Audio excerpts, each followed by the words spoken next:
Welcome to the 20th Annual Zora Neale Hurston Richard Wright Foundation Legacy Awards. Tonight's host is Pulitzer Prize-winning journalist and creator of the New York Times landmark 1619 Project. She co-founded the Ida B. Wells Society for Investigative Reporting in 2016, establishing a premier training and mentorship organization dedicated to increasing the ranks of investigative reporters of color. Most recently, she was appointed the inaugural Knight Chair in Race and Journalism at Howard University. She joined us at the 2019 Legacy Awards ceremony to present the award in nonfiction, and we are pleased to welcome her back with us tonight. Please welcome Nikole Hannah-Jones. Welcome to the 20th Annual Zora Neale Hurston Richard Wright Foundation Legacy Awards. I am excited to be back this time as the evening's host. This is Hurston Wright's second time celebrating online. I don't think I have to explain to you all why, but we're praying we can return to an in-person celebration next year. In the meantime, I hope you're comfortable at home, maybe like me, you've brought your own beverage, and ready to raise the virtual roof for these outstanding honorees and presenters we have lined up tonight. Before we kick things off, let's recognize the genius of two pioneers who set out to create a safe and supportive space for Black writers to share their stories and study the craft of writing. MARITA Golden and Clyde McIlvaine established the Hurston Wright Foundation because they understood the importance of creating a venue for our own voices. They understood the power of community, where Black writers can connect with one another, where they are encouraged, recognized, and honored. For 31 years, the foundation has continued to grow, and today offers a week-long writing workshop, a 2-day weekend workshop, master classes, and readings throughout each year. And every October, we host our signature Legacy Awards event, highlighting the best of the best in Black literature. Not even a pandemic could stop us from hosting this special event. So while you relax in the comfort of your own home, let's join in virtual togetherness to celebrate Black literary excellence. To get us started, please welcome our musical entertainment, Jason C. Walker, who has shared the stage with Dr. Bernice Johnson-Reagan, Mick Jagger, Bono, and Macy Gray. Thanks, Nikole. And good evening, everyone. Tonight, first off, I would like to thank the Hurston Wright Foundation for graciously inviting me to participate in their gala. Secondly, I would like to congratulate the foundation on 20 wonderful years of Legacy Awards. Tonight, I will be singing Been in the Storm, traditionally a spiritual arranged by Dr. Bernice Johnson-Reagan.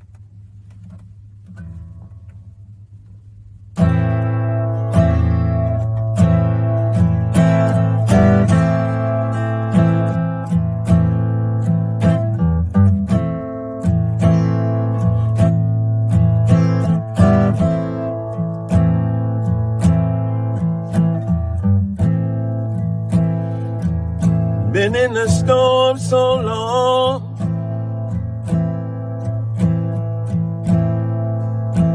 been in the storm so long, children. Been in the storm so long. Oh, give me a little time to pray.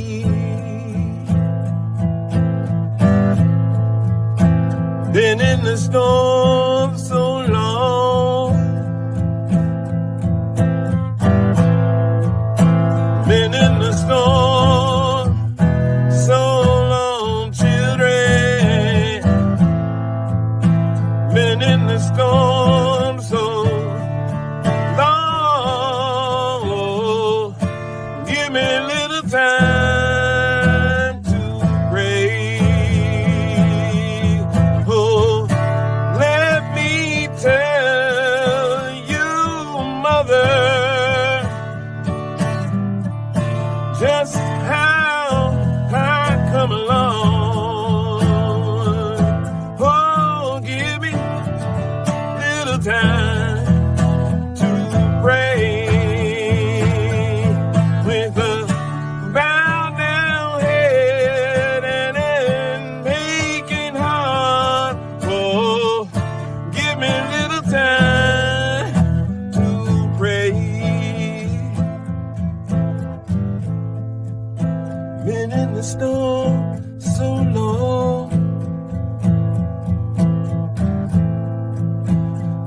in the storm, so long, children.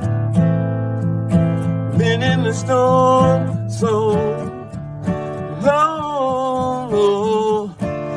Give me a little time to pray. Oh, let me tell you, my brother and my sister, just how I come along. Oh, give me a little time to pray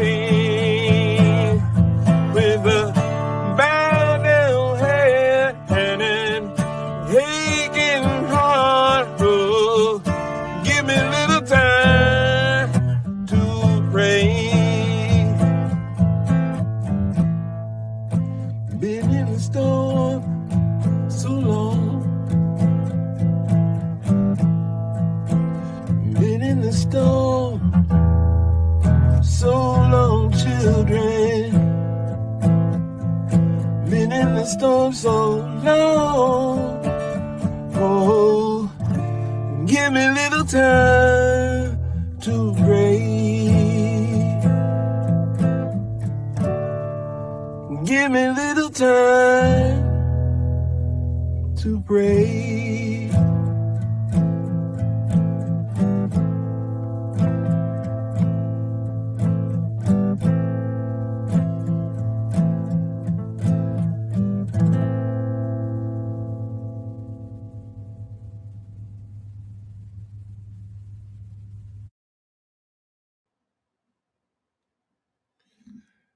Please welcome Audrey Hipkins, Board Chair of the Hurston Wright Foundation. Well, here we are again in a virtual space. The world has been forced to roll with change and adapt to an online environment. But for many, what sustained us were books. Literature brought us together, gave us strength, and bolstered our community to get us through these stressful and sometimes confusing pandemic months. Writers came together through these online forums to support one another, share work, and study the craft. And as the clash of social, political, and scientific interests continue, it's clear that we need to create space to tell our stories, celebrate our culture, preserve our heritage, and speak to critical issues remains vital. The Hurston Wright Foundation made the shift and virtually hosted our week-long and weekend writers' workshops, along with readings and discussions online. I continue to be in awe of the incredible work coming from so many outstanding Black writers, and it makes me proud that Hurston Wright can play a small part in this amazing community.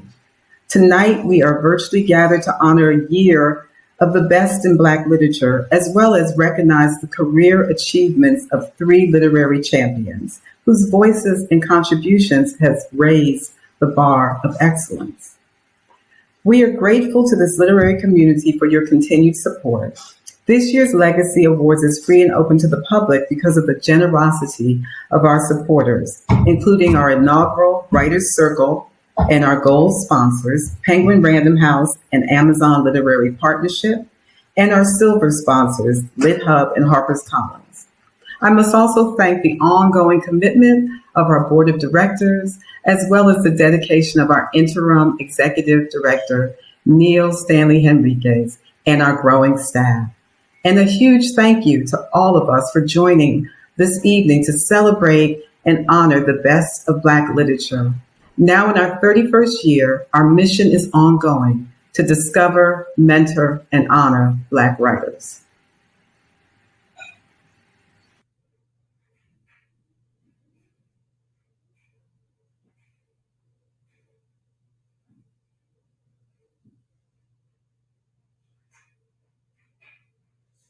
Thank you, Audrey. We start this celebration tonight with the Hurston Wright Award for College Writers, the Foundation's longest-running program given to support emerging Black artists in fiction and poetry, and the only award of its kind that recognizes Black creative writers enrolled in college. Since 1991, almost 100 college writers have been recognized for excellence in creative writing, and we are immensely proud that many of these talented writers have fulfilled the promise of the award by publishing books and becoming important contributors to the cultural discourse through their work. More than 60 students submitted their work in this year's contest.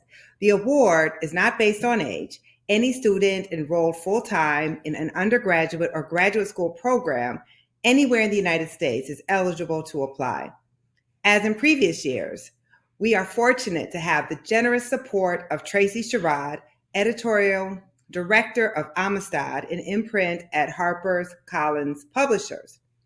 Since 2013, Ms. Sherrod has provided the $3,000 cash prizes for the College Writers Awards. To present the College Awards, please welcome Ms. MARITA Golden, co-founder of the Hurston Wright Foundation and acclaimed author of more than a dozen works of fiction and nonfiction.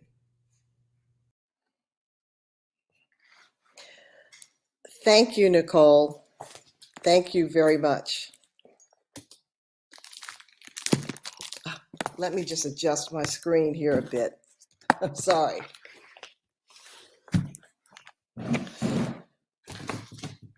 That's better. Thank you, Nikole.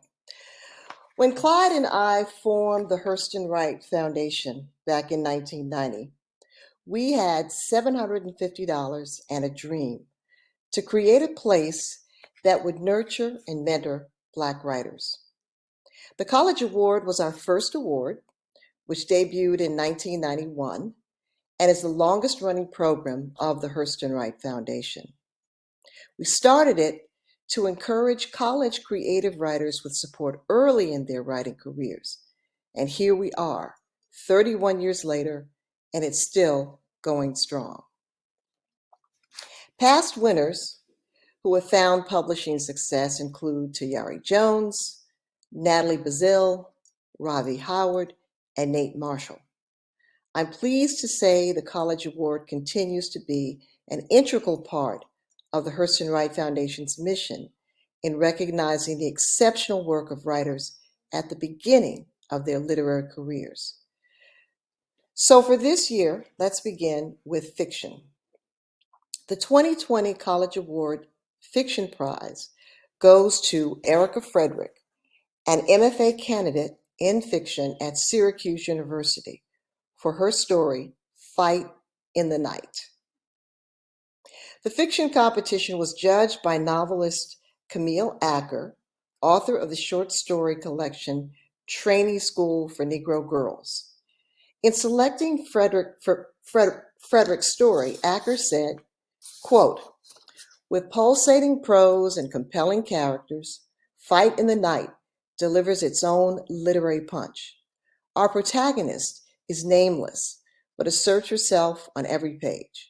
The only girl in a Haitian American family grapples with whether her sexuality, her gender, and her body prevent her from belonging to the band of brothers in her family. But the crackling prose of this writer leaves no doubt that this voice belongs in the literary landscape. Congratulations, Erica." Thank you so much, Merida. And I want to thank Nikole for hosting. Thank you for Hurston Wright for providing me this opportunity. I got to be a part of the Hurston Wright Writers Week in 2018. I got to work with Mitchell Ives Jackson, and thank you to Ravi Howard who introduced me to it. So I'm just going to read an excerpt of Fight in the Night. There was a time in all the boys' lives when they took to ass-beating Okin toe-to-toe and blow for blow like he was the final boss in Mortal Kombat. The only battle I actually witnessed was Benji's. It was a time of night when outside just seemed to be screaming. I was up late playing computer games in the family room, and maybe it was my fault because I was watching Benji and his boy through a slit in the blinds. I felt ain't shit, like I was watching a porno, even though it wasn't anything nasty like that. They were just swinging pinkies and bumping kneecaps. So while I was feeling bad for feeling bad, Okin ran up on me in his pajamas and nearly ripped off the blinds to see. When Okin started undoing the front door locks, I started banging on the window. My nigga ran fast. Benji had always been one for talking, but on that night when Okin started talking some real foul shit, He just swung. I watched through the window. Oken looked like an old man who looked just like Benji once, who had dreams of a son who might hug love into him, but instead had a legacy of niggas. And that night, when Oken was getting his shit rocked, I knew my brother had been holding back on all of us, that if I'd ever been properly jumped, I would have seen those quick feet or those hard-ass blows coming from those skinny-ass arms. I ran outside and heard Benji's voice collapsing worse than when he was in puberty. Get the fuck off me. I tried to pry him and Oken apart, but the beating shook and echoed, and all I did was pull them down onto me and driveway oil stains. I could see how round Oken's belly had gotten. Noticed Benji had a belly button ring, and my brother, who always saw me, didn't. And I don't know if he saw Oken or himself, but I could feel it when one hit belly piercing and the other hit soft belly. Someone in our white suburbia called the cops and they came to put them both in jail for the night. Before they left, Benji clenched his jaw and Oken tried to smooth and sweet talk. The round white cop said, "Shut the fuck up." And I realized Oken didn't have a single friend in this world. And I wondered how I ever let him tell me anything or how he was anybody at all. Thank you. I just have to say that when I read your story, it had the energy of a freight train and the terrible raw beauty of the best poetry. And now the winner of the College Writers Award in Poetry is Monet Cooper for her collection entitled Bond. Ms. Cooper is a PhD candidate in the Joint Education and English program at the University of Michigan. The poetry competition was judged by poet Nicole Seeley, author of Ordinary Beast, a finalist for a Hurston Wright Legacy Award. In selecting Cooper's poetry, Seeley said, quote, "In the morning light, my chest touches day, and already I have won," the poet writes. How fortunate was I to come across these words, these poems that take nothing for granted, not least the light of day. Theirs is a much-needed voice that is at once cool and on fire. We need such poems in this world. Congratulations, Monet.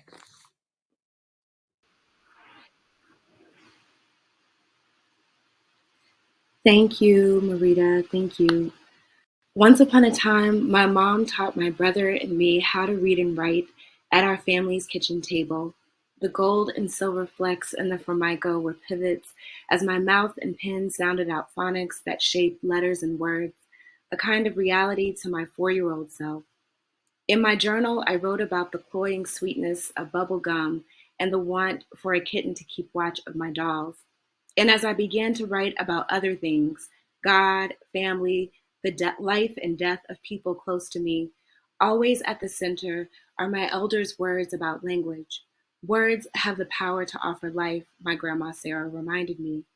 How we craft language is care work, or as my friend Carlina Duan says, language doing care. This is a rigorous thing, isn't it? Once upon a time, more recent than my childhood past, my students challenged me to think about what Toni Morrison calls word work. As these high school students waded through essays and poems of their own, dancing across the borders of grammar and memory, they demanded I think about how writing is a practice of freedom and how language remains at its most sublime when it works to free the writer from the violence of white supremacy.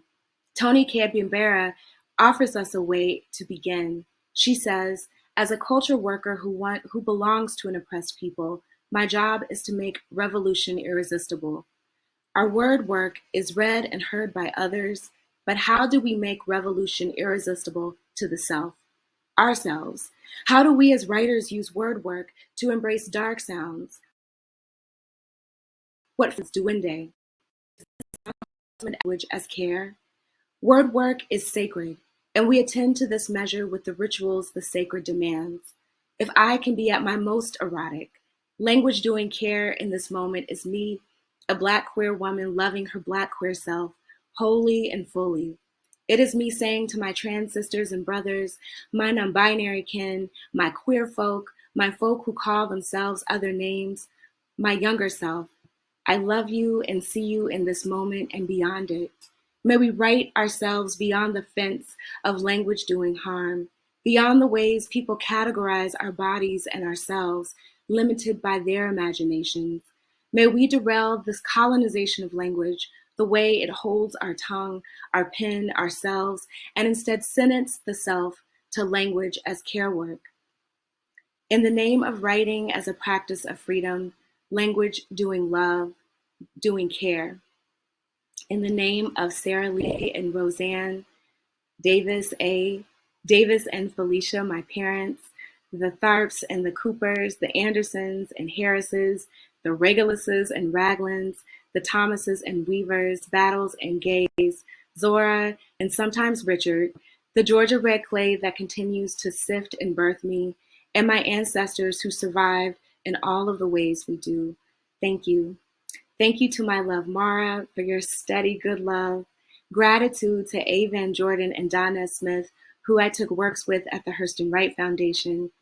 Nikole Seeley, thank you so much for selecting my work and whose writing remains a light for me. And the Hurston Wright Foundation for making space to see Black literature. I'm so grateful. Peace.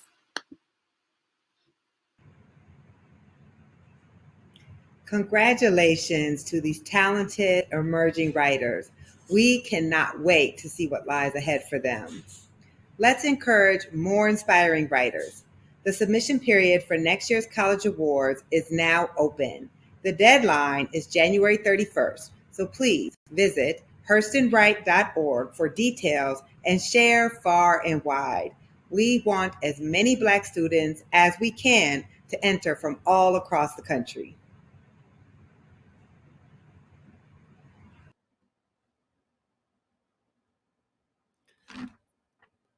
Thank you to our sponsors who have made this free event possible.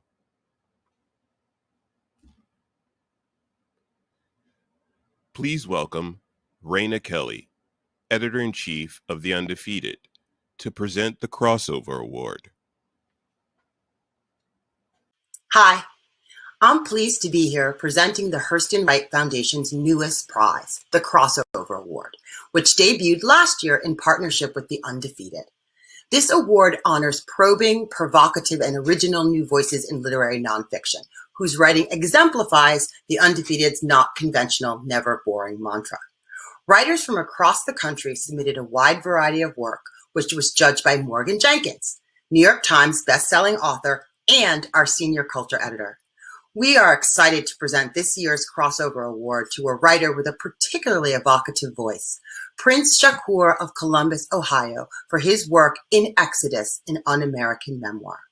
A queer Jamaican-American freelance journalist, Prince wins a $2,000 cash prize and free attendance to a Hurston Wright writing workshop, both sponsored by The Undefeated. Congratulations, Prince. Let's hear you read a brief excerpt of your winning piece. Hi, thank you so much for having me. And thank you for this award. It means a lot. And I will read an excerpt from what I submitted to get this award. Here we go. On that February evening in 2006, a group of men went into the home of my uncles on Phyllis City Road in Montego Bay, Jamaica. My uncles had found the money for supplies and began building the large cement mansion for a number of years. The lower floors were gutted in a maze of exposed rods. The summer before their murders, I spent many of my days in their home and played hide and seek with Derek's son, who was also my age. We sat inside the living room with white linoleum tile and watched old martial arts movies on hot days. If the heat snuck into the evening, my uncles peeled off their shirts and their dark skin glistened like blades of dewy grass. Sanel or Derek brought us bag juice and instructed us on how to grow up to be decent, non-womanizing men. I was on the balcony on the phone with my mother at the end of that summer when she announced that I'd be going to a new middle school. Sanel and Derek were killed 30 feet from where I sat. The most enduring lesson that most men had tried to impart to me in life was how to not hurt or be hurt by a woman.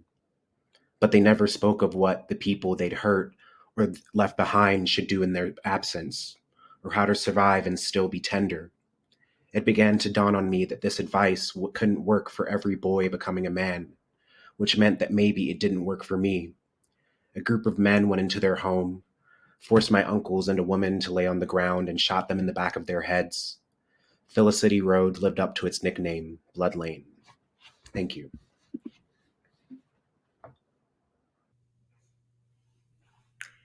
Wow, thank you so much for that. And as a journalist, I have much appreciation for the Crossover Award. The work of Black journalists is the work of democracy. And as our democracy sits in a precarious position, that work is even more important.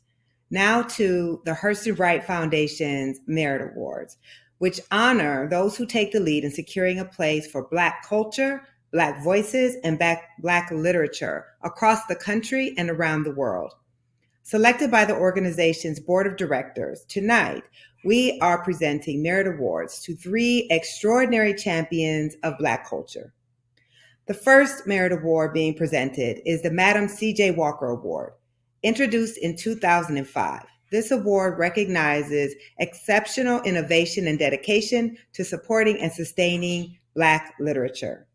Please welcome novelist, poet, essayist, screenwriter, and playwright Chris ABANI, who received a Hurston Wright Legacy Award for his 2004 novel, Graceland. He will present the Madam C.J. Walker Award to an organization uplifting the writing community through its 3-day event, the Calabash International Literary Festival. Good evening, and it's such a pleasure to be presenting this award with a stage that backs onto the ocean. Crowds numbering hundreds, even at late-night rainy events, supporters of the arts, great food, a Caribbean feel, and a Scandinavian sense of timing for the events, a sprinkling of shock and awe, a vast talent gathers to share their words and their music at the Calabash International Literary Festival. This is 3 days of readings, discussions, spoken word and song, as well as workshops and mentoring. Founded in 2001 by my friends, novelist Colin Channer, poet Kwame Dawes, and producer Justine Hensel, the biennial event began with 300 attendees and now draws thousands of authors and readers from everywhere throughout the world. The festival is free to the public, and part of its mission was to promote and share Jamaican stories told by Jamaican writers, giving them an opportunity to be exposed to top-class talent from around the globe. Without a doubt, every event lives up to the founding guiding principles: earthy, inspirational, daring, and diverse. Please join me in honoring Calabash International Literary Festival for its almost 2 decades of creating a blissfully diverse forum where those who love stories can share and celebrate literature. And to accept this award tonight is my brethren, Kwame Dawes. Thank you, Chris ABANI. Thanks to the Hurston Wright. I have a long and very, very exciting relationship with this organization. First, there's vision. 2 men traveling through the UK on trains, bunking in single beds together, trying to hustle a living as writers, and thinking about their homeland and thinking about what can be done and complaining about what is not done and what is not available to writers and what opportunities are not there. And then suddenly, in a moment of revelation, it dawns on us that we are 40 years old, that they is we, and arriving at a vision that seems completely quixotic and absurd, that we'll have a festival, an international festival in Jamaica. A vision that would grow into an idea, and an idea that will flesh out into the second stage. The 2 persons then were Colin Channer and myself, were writers and friends. And Colin had the audacity and the kind of imagination to make this idea start to get flesh. And so you come to plan. And the plan was, we need to get somebody who knows how to organize things to work with us. And this is how Justine Hensel became part of this trio. And we worked together tremendously on planning this festival. And adding to that narrative was, of course, Jake's and the Justine Hensel's family, the Hensel's family, allowing us a space to have this festival. And so the central character of Calabash is the venue. a little district in St. Elizabeth on the south coast of Jamaica, away from the beaten path of tourists and all those kinds of things, and a place where we built this festival from the ground up, and one that has become a part of Jamaica's sense of itself, its identity, and its understanding of itself. Jamaicans own that festival. The execution is what really makes it happen. First, a great series of meticulous plans, really conceived by Colin Chana and then pursued by Justine's great productive work. And then, of course, the connections to writers. I wanted to say that the biggest thank you I want to give is to our writers who come to our festival. We are not able to pay them, but they become our greatest sponsors for the festival. And we've had some amazing writers who have become part of our family. To get this recognition from the Hurston Wright is tremendous. It means a great deal to us because we are a part of this grand idea of what art can do. We also see ourselves as part of the great African diaspora in our celebration of the imagination and the intellectual prowess and genius of people of African descent. But we also speak from that great little district, in that great little parish, and from that great little country called Jamaica to the rest of the world. I could not end this thank you without saying that our model and our understanding of what we do is reggae. Reggae music, reggae ethos, reggae aesthetic, reggae ambition, reggae audacity, reggae arrogance, and above all, reggae peace and love. We really, really are grateful to the Hurston Wright Award for this honor. Madam C.J. Walker, well, I need not say anything more.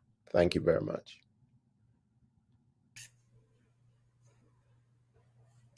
Congratulations. Calabash is truly an out-of-this-world experience.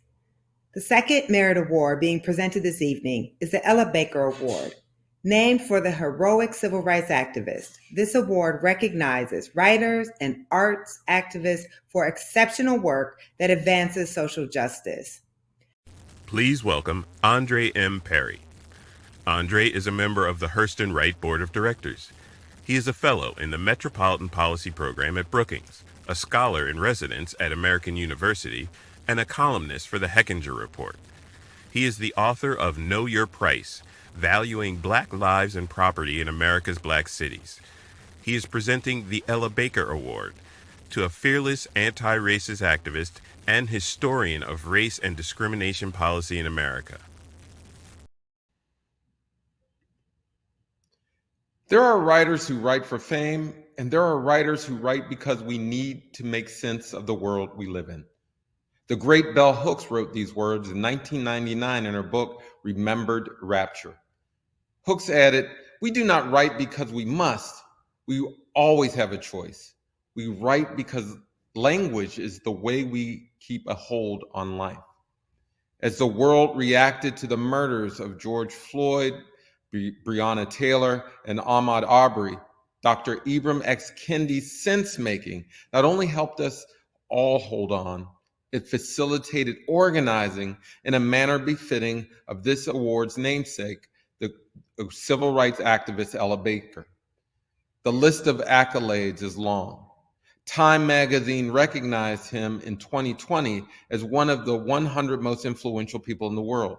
That same year, Boston University endowed him with the Andrew W. Mellon Professorship, the highest academic award the university can bestow on a faculty member. In 2016, he won the National Book Award for nonfiction for his bestseller, Stamped from the Beginning, The Definitive History of Racist Ideas in America, which was also a finalist for the National Book Critics Award Circle Award. Kendi's third book, the #1 New York Times bestseller, How to Be an Anti-Racist, was hailed by the Times as the most courageous book to date on the problem of race in the Western mind. He received a prestigious Guggenheim Fellowship in 2019, was selected to the Society of American Historians, was named a 2021 Young Global Leader, which recognizes the most promising leaders under 40, and most recently was named a MacArthur Fellow. He is a contributing writer at The Atlantic and a correspondent at CBS News. He earned his doctorate in African American Studies from Temple University and earned his undergraduate degrees from Florida A&M University. I hope this latest accolade pours into him as he has given so much of himself to us. It is my absolute honor to present the Ella Baker Award to Dr. IBRAM X. Kendi. Wow, I'm just so honored to receive this Ella Baker Award.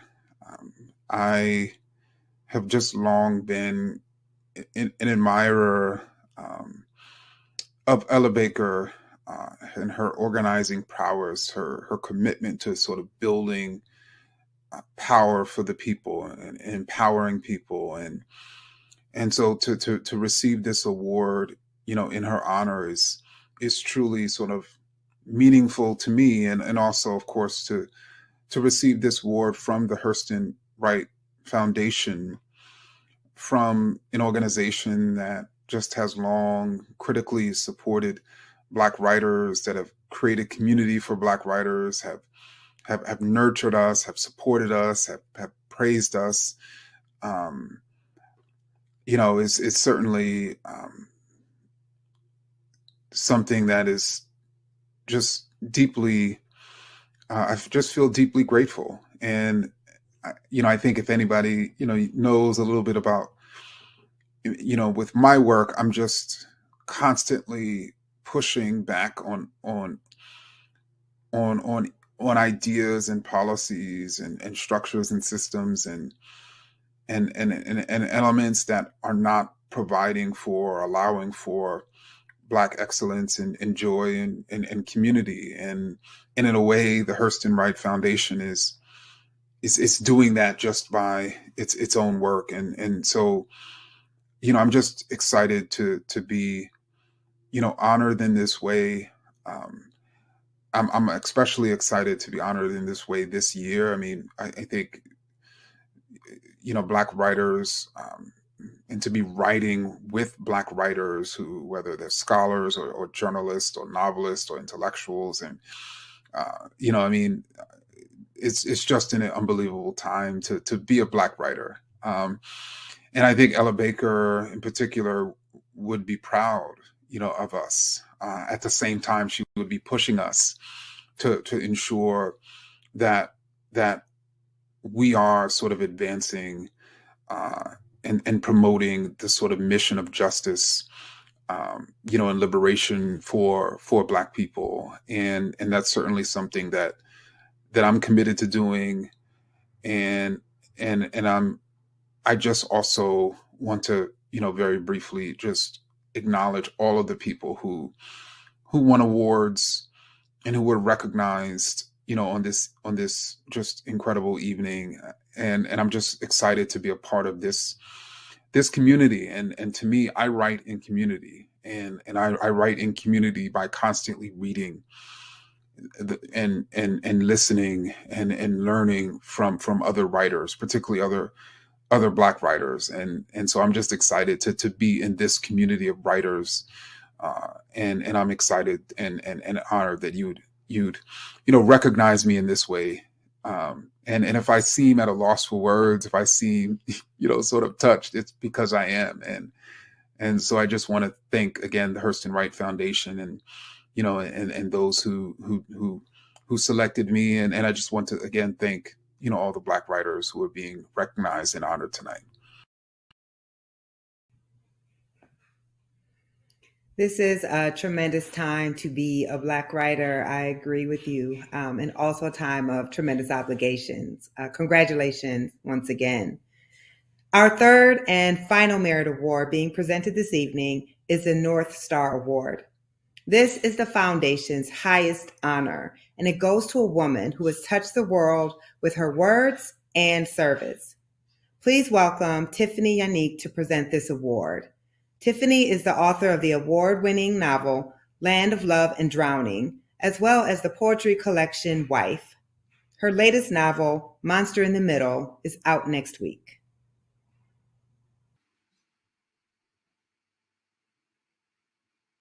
I am incredibly honored to present this prestigious award to an international literary, feminist, and Black icon, revered by so many writers and readers from every walk of life, and a model in particular to so many Black women writers, myself included. I have been in some of the same rooms with Miss Chimamanda Adichie, but we have never actually, as far as I remember, spoken with each other. This is because I am way too much of a fangirl, and if she had spoken to me, I probably would have been too starstruck to say anything back, and I would have been too overwhelmed and shy to go up to her on my own, which is a big deal coming from someone like me who will talk to strangers on a New York subway. Like most of us, I know her work. And at this point, the most of us is the most of the world. I have watched her career from an adoring distance and read her books with immense gratitude for their beauty, humor, daring, and compassion. This year, Miss Adichie picked one of my stories to win an O. Henry Prize and be published in the Best Short Stories of 2021. And now we women, we Black women, we POC writers know that it often takes a discerning activist mind to really read us and get us to not only know what we're up to, but to appreciate how we do it. And then it takes someone willing to take a risk, someone who doesn't see us as a threat, someone willing and able to hold us up and give us exposure. I know that we have read Adichie's own writing, but I would also encourage you to read the O. Henry Prize anthology and see her also as an editor. There you will appreciate anew how wide and complex is her understanding of and eye for form, language, character development, strange and moving content, history, voice. How she is a voice for us, not only in her own writing, but also in the way that she lifts up our voices. Miss Adichie divides her time between the US and Nigeria, where she inspires and encourages writers through her annual creative writing workshop. As with her editing, this teaching is not something she has to do. It is a gift that she gives us. Chimamanda Ngozi Adichie has indeed been a voice for women and writers around the world through her fiction, her essays, and her talks. She has delivered 2 landmark TED Talks. First, her 2009 The Danger of a Single Story, and then her 2012 TEDx Houston talk, We Should All Be Feminists, which started a worldwide conversation about feminism and was published as a book in 2014. She is the award-winning author of numerous works of fiction and nonfiction. Her first novel, Purple Hibiscus, won the Commonwealth Writers' Prize as well as the Hurston Wright Legacy Award. Her second novel, Half of a Yellow Sun, won the Orange Prize, one of the United Kingdom's most prestigious literary prizes. Her novel, Americana, won the U.S. National Book Critics Circle Award and was named one of the New York Times top 10 best books of 2013. In 2008, she received the MacArthur Fellowship. In 2015, she was named one of Time Magazine's 100 most influential people in the world. And Fortune Magazine named her one of the world's 50 greatest leaders in 2017. Her work has been translated into 30 languages and has appeared in numerous publications, including The New Yorker, New York Times, Granta, and the O. Henry Prize Stories. NPR said this of her most recent book, Notes on Grief. One of our century's most gifted artists of language makes visceral the experience of death and grieving. In poetic bursts of imaginistic prose that mirror the fracturing of self after the death of a beloved parent, Adichie constructs a narrative of mourning, of haunting, and of love. Please. Thank you so much for this North Star Award. It means so much to me. I've been thinking about how I started out and how the Hurston Wright Foundation was right there at the beginning, because one of the very first awards or recognitions that I got was the Hurston Wright Legacy Award for my first novel, Purple Hibiscus. And so it's just so lovely to get this North Star Award, which in some ways I think now looks back at my career and my journey, having been there at the beginning. So I really just want to say the biggest, warmest, most sincerely felt thank you to the Hurston Wright Foundation. It is an honor for me to get this award. It's an honor for me to be part of a gloriously talented tradition of Black writers. When I started out, I remember actually when I was trying to get my first novel, Purple Hibiscus, published, and I'd sent the manuscript out to agents and kept getting rejection after rejection, and I was starting to get quite deflated. And I also remember thinking, why is this happening? Because I hadn't been prepared for rejection being such an integral part of the journey to getting published, because nobody had told me. And then finally, after sending manuscript out to so many agents, this one agent in Washington, D.C., not in New York City, wrote me back and said, I will take a chance on you. Her name was Duana Pearson Morris. She was an African-American woman. And she, really just guided me onto this journey that I have been on.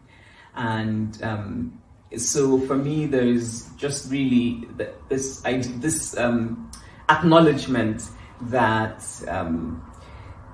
I've been supported and I have been upheld and I have been acknowledged by African Americans, by this African American Foundation, and it just means so much to me. And so getting this North Star Award also kind of feels like a responsibility. I don't want to be falsely modest, but I also remember just thinking, I hope I live up to this, right? I kind of really hope that I've earned this.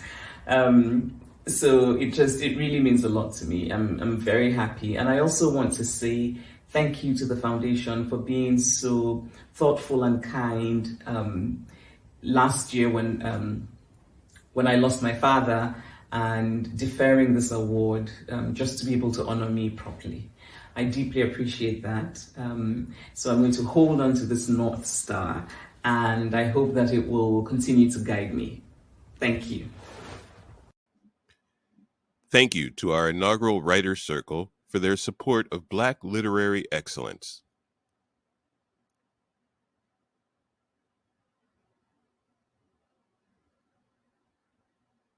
So now for our Legacy Award presentation. The Legacy Award ceremony is a year-long process starting with a call to Black writers and their publishers for submissions throughout the year. The foundation receives books from a wide range of publishers, including mass market trade, independent, and scholarly, all of which are publishing some of today's most thought-provoking Black writers. We refer to all of the nominees, finalists, and winners as honorees because they have been selected by judges as the best of all the submissions. To judge the competition, we invite previous legacy honors to read in the categories of debut fiction, fiction, nonfiction, and poetry. A panel of 3 distinguished writers select 6 nominees in each of the 3 largest categories and select 2 finalists with 1 winner. In the smallest category of debut novel, the panel selects 3 to 4 nominees with 1 winner. So let's get started with poetry. Please welcome SAFIYA SINCLAIR, author of the award-winning poetry collection, Cannibal. Hi, thank you, Nikole. It is such an honor to be here tonight to present the Legacy Award for Poetry. These are 6 powerful reflections on loss, violence, and identity. In this category, the judges were Shonda Feldman, Donika Kelly, and Asiya Wadood. The nominees are Fantasia for the Man in Blue by Tommy Blount, published by Four-Way Books. This debut collection orchestrates a chorus of distinct, unforgettable voices that speak to the experience of the Black queer body as a site of desire and violence. Seeing the Body, poems by Rachel Eliza Griffiths, published by W.W. Norton and Company. Poems and photographs collide in this intimate collection, challenging the invisible, indefinable ways mourning takes up residence in a body and after life-altering loss. Jump the Clock, new and selected poems by Erica Hunt, published by Nightboat Books. This collection brings together out-of-print works and journals of the same period to speak across crumpled time from the 1980s to the present. Contemporary American Poetry by John Murillo, published by Four-Way Books. This book is a reflective look at the legacy of institutional accepted violence against Black and Latinos and the personal and societal wreckage wrought by long histories of subjugation. White Blood, a Lyric of Virginia by Kiki Petrosino, published by Saraband Books. These poems contemplate the naughty legacies of slavery and discrimination in the Upper South, speaking to history, loss, and injustice. Pale Colors in a Tall Field by Carl Phillips, published by Farrar, Straus, and Giroux.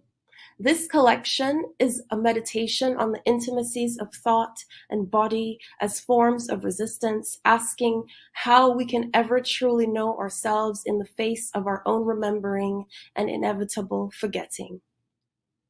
The first finalist goes to Fantasia for the Man in Blue by Tommy Blount, and the second finalist goes to Pale Colors in a Tall Field by Carl Phillips.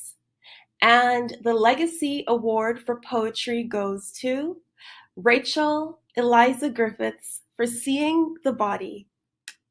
Poems. In the words of the judges, Seeing the Body is expert in its grief. The judges were taken with the plunging depths of feeling, the cenote of sorrow cratering the speaker's life. Yes, the mother has passed, but she was here, lived a life. And how can the speaker expect to continue on?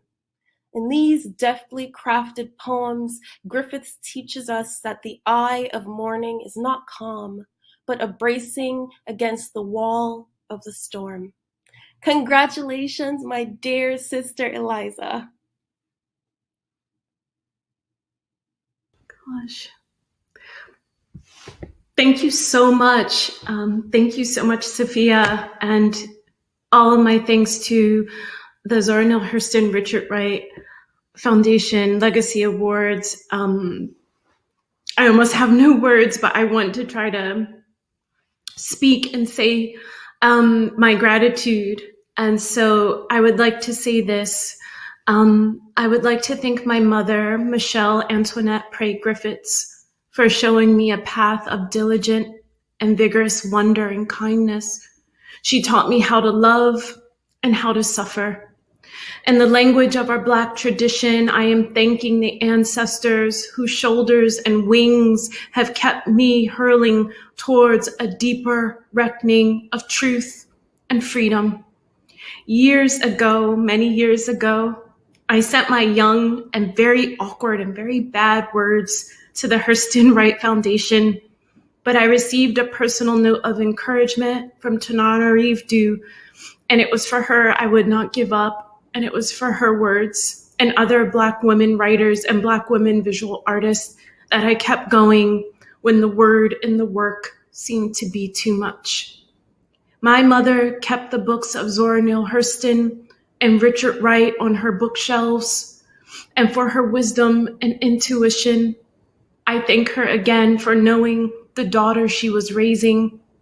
This recognition from the Hurston Wright Foundation is a remembering for me that there is a great, bold circle of brilliance to which I now add my shining and my hope for Black writers and constellations to come. Let us each remember the sanctity of our circle and its vast stories which have no end. For the Black women in my life who continue to inspire and to support my need to exist, to speak, to thrive, and to speak and sing in the specific joys of our Black womanhood. Thank you. My profound thanks to W.W. Norton and Company, to my editor, Jill Bielowski, and to Jen Ah for never asking me to compromise the abundance of my voice and my gifts. Grief has opened my imagination and my body to joy. I dedicate this honor to my mother and my chosen mothers, Zora Neale Hurston, Toni Morrison, Audre Lorde, June Jordan, Carrie Mae Weems, Sister Sonia Sanchez, and Lucille Clifton. And finally, always, I am dedicating this great gift to my chosen sister, Camila Aisha Moon, whose recent death I grieve with no adequate words. May we each remember in these difficult times the complexity of mercy itself. May we each remember to dance beneath the stars of our voices, our testaments of radical imagination and justice across diasporas, and of the persistent and innate celebration of our Black survival and joy. Let us go on in the vision that requires our deepest courage, freedom, and imagination. Ashe. Thank you. Wow, that was beautiful. Congratulations to this year's poetry honorees. Now, please welcome A'Lelia Bundles, award-winning journalist and author of On Her Own Ground, the definitive biography of Madam C.J. Walker. Thank you, Nikole. Thank you very much, Nikole, and congratulations to you on receiving the Vivian Malone Award at the recent March on Washington Film Festival. Congratulations also to Kwame Dawes and the Calabash International Literary Festival, recipient of this year's Madam C.J. Walker Award, named for my great-great-grandmother. And good evening, Hurston Wright, friends and family. What a joy to be here with you tonight as we honor exceptional nonfiction writers. Their books examine how history and culture have influenced and informed who we are today as a people and as a society. The judges for this year's Hurston Wright nonfiction category are Brittany Cooper, Chris Farley, and Ron Stogel. And the nominees are Tacky's Revolt, the story of an Atlantic slave war by Vincent Brown, published by Harvard University Press for the Belknap Press imprint. This recounting of the violent insurrection of enslaved West Africans in 18th century Jamaica, 3 decades before the more well-known Haitian Revolution, details the web of rebellions that were fought throughout the African diaspora to challenge European colonizers in the Western Hemisphere. Franchise, The Golden Arches in Black America by Marcia Chatelain, published by Lived Right Publishing, an imprint of W.W. Norton and Company. This book investigates the relationships that connect Black communities with America's largest, most popular, and most ubiquitous fast food chain, and illustrates how the fight for civil rights has been intertwined with the fate of Black entrepreneurship. The Address Book, What Street Addresses Reveal About Identity, Race, Wealth, and Power by Deirdre Mask, published by St. Martin's Press. This examination of the origins of street names around the world illuminates the complex and sometimes hidden stories behind those names and their power to designate, denigrate, and decide who counts, who doesn't, and why. Mediocre, The Dangerous Legacy of White Male America by Ijeoma Oluo, published by Seal Press. Oluo's deeply researched study exposes the devastating consequences of white male supremacy on women, people of color, and white men themselves. She investigates the impact of this phenomenon and takes a leap to reimagine a new white male identity that is free from racism and sexism. The Alchemy of Us, How Humans and Matter Transformed One Another by Ainissa Ramirez, published by MIT Press. Ramirez examines the impact of 8 inventions: clocks, steel rails, copper communication cables, photographic film, light bulbs, hard disks, scientific labware, and silicon chips to measure the impact they have had on the human experience. And finally, Memorial Drive, A Daughter's Memoir by Natasha Trethewey, published by Echo HarperCollins. This memoir explores a profound moment of pain, loss, and grief as an entry point into understanding the tragic course of Trethewey's mother's life and the way her own life has been shaped by a legacy of fierce love and rebellion. And resilience, fierce love and resilience. First finalist goes to Tacky's Revolt by Vincent Brown. Second finalist goes to The Address Book by Deirdre Mask. And the Legacy Award for Nonfiction goes to Marcia Chatelain for Franchise, The Golden Arches in Black America. In the words of the judges, Chatelain's franchise does what the best histories do. It takes a quotidian fact of everyday life and defamiliarizes it, showing with great aplomb how fast food franchises have always been bound up with the politics of race in Black America.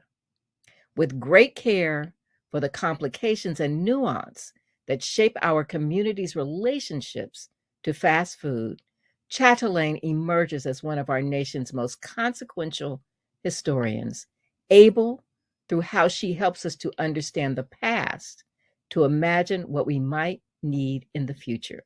Congratulations, Marcia. Thank you so much. On behalf of myself and baby Michael here, I just want to say thank you so much for this award, named after 2 writers who have been so instrumental in my thinking about how well-researched and beautifully written prose can come together. I just want to also acknowledge the incredible journey of this work, from a series of observations about Calvin and the McDonald's commercials of my youth to the rigorous feedback and analysis that I've gotten from members of so many communities, including the New America Foundation, where I had the pleasure of meeting Nikole Hannah-Jones, through my colleagues at various universities, and just the fact that I really see this as a collective project and a collective win for so many Black women historians. I remember my first year of graduate school, I went to the Harvard Radcliffe celebration of 30 years of Black women's history at the Schlesinger Library, where Ms. Bundles was there, and so many Black women historians. And so I'm just really grateful that we are at a time where a strange book about fast food and McDonald's can actually resonate with audiences and can open up the possibility of a different way of teaching history. And for everyone at Live Wright and Norton for really putting a lot of support. And, post-COVID, we've been through so much and so many losses. And I've had this incredible year, including the arrival of Michael into my family. And the thing that I'm most moved by is that I've been able to create something that when my time is over, Michael will get to know me not only as a scholar, but as a writer and someone who's passionate about the stories of Black people. So thank you for this acknowledgement.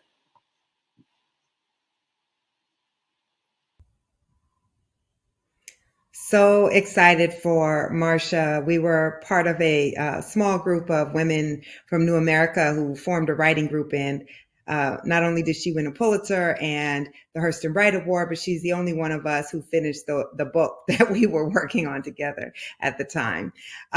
So congratulations, and congratulations to tonight's nonfiction honorees. Let's welcome back Jason Walker for another song. Thanks, Nikole. And now for Little Ellington. I never cared much for moonlit sky, never winked back at fireflies. But now that the stars are in your eyes, I'm beginning to see the light. Never went in for afterglow, candlelight on the mistletoe. Now when you turn the lamp down low, I'm beginning to see the light. Used to ramble through the park, shadow boxing in the dark. Then you came and caused a spark that's a four-alarm fire now.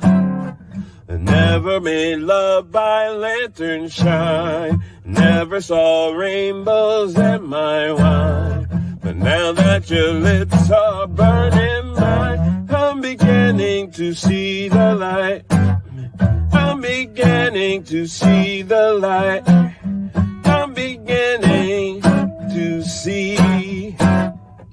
Lord, dear Lord above, God Almighty, God of love, please look down and see my people through.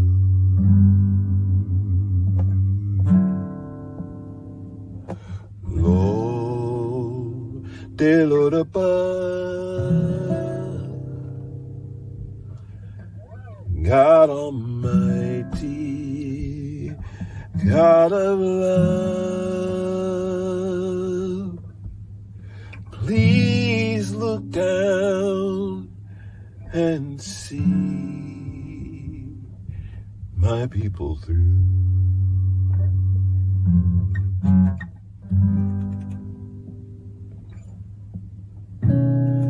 I believe that God put stars and the moon up in the sky. I don't mind the gray skies, 'cause they're just clouds passing by. Lord, dear Lord above,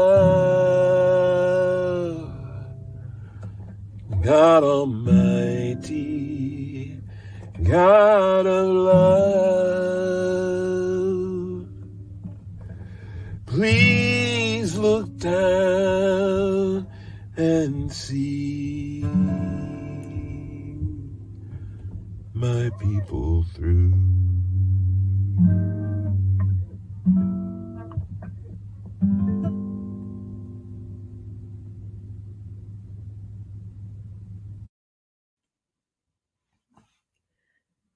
Wow, that was fantastic. Thank you, Jason. Now, please welcome Layla Leilami, author of 4 novels, including The Moor's Account, which won the American Book Award, the Arab American Book Award, and the Hurston Wright Legacy Award. It's a thrill and an honor to be with you all tonight to present the Hurston Wright Legacy Award in Fiction. In this category, the judges were Clyde W. Ford, Kim McLaren, and Dinah Mengestu. The 6 novels we are celebrating tonight tell the stories of our lives.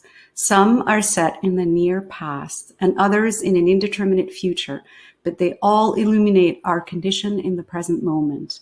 With beauty and honesty, they explore our complicated history and the possibilities of our future. The nominees are These Bodies by Morgan Christie, published by Tolson Books. The series of stories explores the complexities of relationships through the experiences, loves, and losses of people of color, members of the LGBTQIA+ community, women, and people living with mental illness and addiction. Ring Shout by P. Jelly Clark, published by Tor.com Publishing, an imprint of Tom Doherty Associates, a division of Macmillan Publishers. This dark historical fantasy explores the all-consuming power of hate and violence, featuring 3 fearless Black women slaying monsters known as Ku Kluxes during the Jim Crow era. Telephone by Percival Everett, published by Grey Wolf Press. This novel about discontent, loss, and the possibility of redemption follows a father who struggles to make the right choice that will stave off a broken heart. Book of the Little Axe by Lauren Francis Sharma, published by Grove Atlantic. This sweeping family saga spans decades and oceans from Trinidad to the American West during the tumultuous days of warring colonial powers and westward expansion. The Freedom Artist by Ben Okri, published by Akashic Books. This allegorical novel follows a man's search for his lover who goes missing in a post-truth society where freedom is dissolving into a dream. Black Bottom Saints by Alice Randall, published by HarperCollins Publishers. This novel takes us on a journey through Detroit's renowned neighborhood and the legendary Black artists of the era through the eyes of Ziggy Johnson as he reflects on his remarkable life. The first finalist goes to Ring Shout by P. Jelly Clark. Second finalist goes to The Freedom Artist by Ben Okri. And the Hurston Wright Legacy Award for Fiction goes to Telephone by Percival Everett. Congratulations, Percival. Here's what the judges said about Telephone.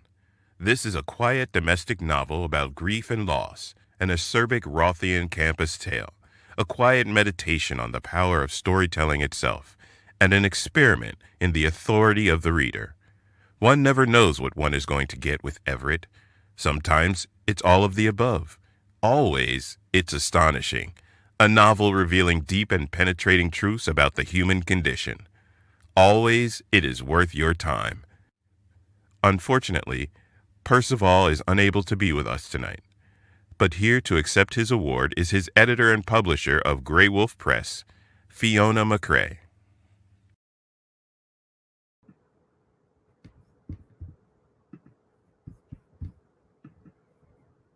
Good evening, everybody. This is so moving.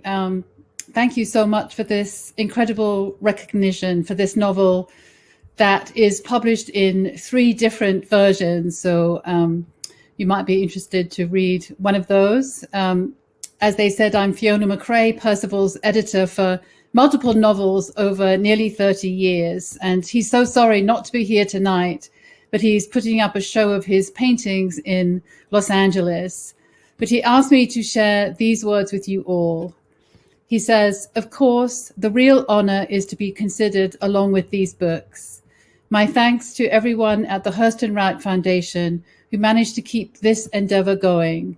And thanks, as always, to Grey Wolf and my many colleagues there who not only support my work, but encourage it. So to those words, I would like to say to thank you from all of us at Grey Wolf, and to thank Percival for his continuously innovative and challenging work, and all our gratitude and admiration to the incredible Hurston Wright Foundation. And I want to thank you for a wonderful, memorable celebration tonight. It's been very moving to be here and listen to everybody. Thank you.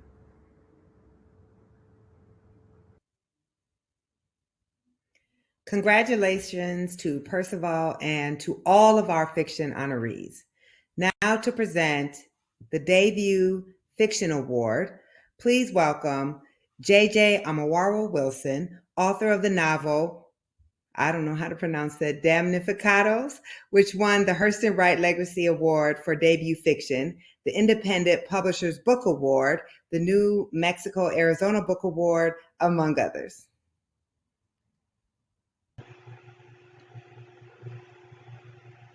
Thank you, Nikole. Your Spanish is fantastic. Damnificados. Yes. Hello, everybody, you beautiful people out there. It's wonderful to be here with you, even though I'd rather be in a room with you, of course. Many congratulations to all the winners, the nominees, the finalists, and a special congratulations to Marcia for bringing the cutest baby on screen. And also a huge thank you once again to Hurston Wright Foundation for all the support you've provided for so many Black writers over the years.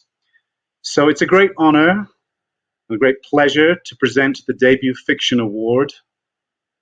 This year's nominated books explore what it means to be a complex human being in a complex world.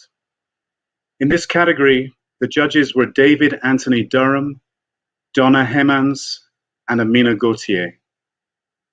The nominees are Black Sunday by Tola Rotimi Abraham, published by Catapult. This novel examines family bonds through four siblings, a set of twin sisters and their younger brothers, as their lives dramatically shift from middle-class comfort to homelessness, and their fight to survive and find love and independence. Remembrance by Rita Woods, published by Forge Books, an imprint of Tom Doherty Associates, a division of Macmillan Publishers. This sweeping saga is a story of loss and survival told across 200 years by four women united by their skin color and the supernatural powers they command. The Coyotes of Carthage by Stephen Wright, published by Echo HarperCollins. This political novel takes us into the chaos and disinformation of a local election manipulated by a high-paid political consultant trying to prove himself. The debut fiction finalist goes to The Coyotes of Carthage by Stephen Wright. The Legacy Award for debut fiction goes to Remembrance by Rita Woods. In the words of the judges, Remembrance engages in substantive ways with historic and present-day events, the yellow fever epidemic, slave uprisings and revolutions, the Underground Railroad, the 2010 earthquake in Haiti, while creating symmetry in the complex stories of four women who come into their power after catastrophic events. Using fantastical elements, Woods deftly writes a compelling tale focused on how the women use their power to create safe spaces within a world that attempts to destroy them and take their freedom. Congratulations, Rita.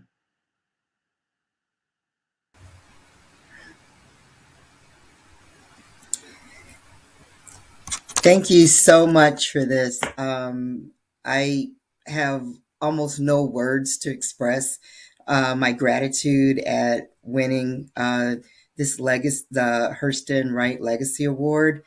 And for a writer, having a lack of words is really saying something. Tonight is reminiscent for me of many years ago when I stepped for the first time on Howard University's campus after having done my undergraduate at an all-white, predominantly white Big Ten university, and felt like I had stepped into this kind of magical universe where I was surrounded by so many brilliant and beautiful, really beautiful people of color. For me, this is reminiscent of that night where when you are surrounded by so much beauty and so much intelligence and so many creative people, it's just so filling for your soul. A legacy is a gift left by the ancestors, and I feel like I have an embarrassment of those gifts. A great education, wonderful friends, tolerant parents who put up with their weird kid who'd rather read than play, and a love of words and books, where I found so many new universes and so much power and magic through words. I am so beyond grateful that my words resonate with some people and that some other people found magic and another universe where they could immerse themselves and where they felt like there was something to be said in those pages. I want to thank the Hurston Wright Foundation for this great honor, and I want to congratulate everyone who was nominated. I do want to send a special shout out to my editor at the time, Diana Gill at TOR, and to my agent, Joanna Volpe, who never, ever gave up, even when I felt like giving up. So thank you so much tonight. This is such an honor.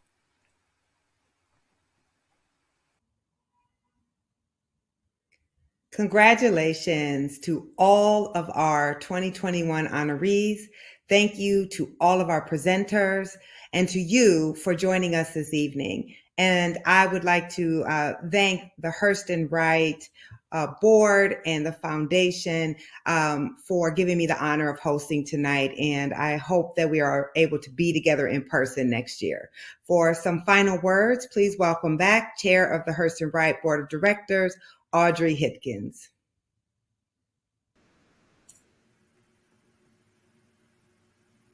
Thank you so much, Nikole, for hosting tonight. We truly appreciate you taking the time. And just what a wonderful evening, our second online legacy ceremony. This is always my favorite night of the year. We get to hear exciting new voices, celebrate the best in Black literature, and honor those who have made significant contributions to the community. As writers who started out as college winners and workshop participants return as Legacy Award honorees, and honorees return as merit winners, we see the evidence of our work and know it is needed. Without you, many of these incredible writers wouldn't get the recognition they deserve and the opportunity to create and share their work in a safe space with their peers. Tonight is the culmination of what you allow Hurston Wright to achieve throughout the year. We need your support so more Black writers can be heard. Thank you again to our gold sponsors, Penguin Random House and Amazon Literary Partnership, and our silver sponsors, LitHub and HarperCollins. And a special thank you to the members of our inaugural Writers Circle. It means so much that you are giving back. And if any book excited you tonight, please consider buying it from our newest bookstore partner, Loyalty Books. And don't forget, submissions for the 2022 Legacy Awards are now being accepted. Visit hurstonwright.org for details. Have a wonderful evening.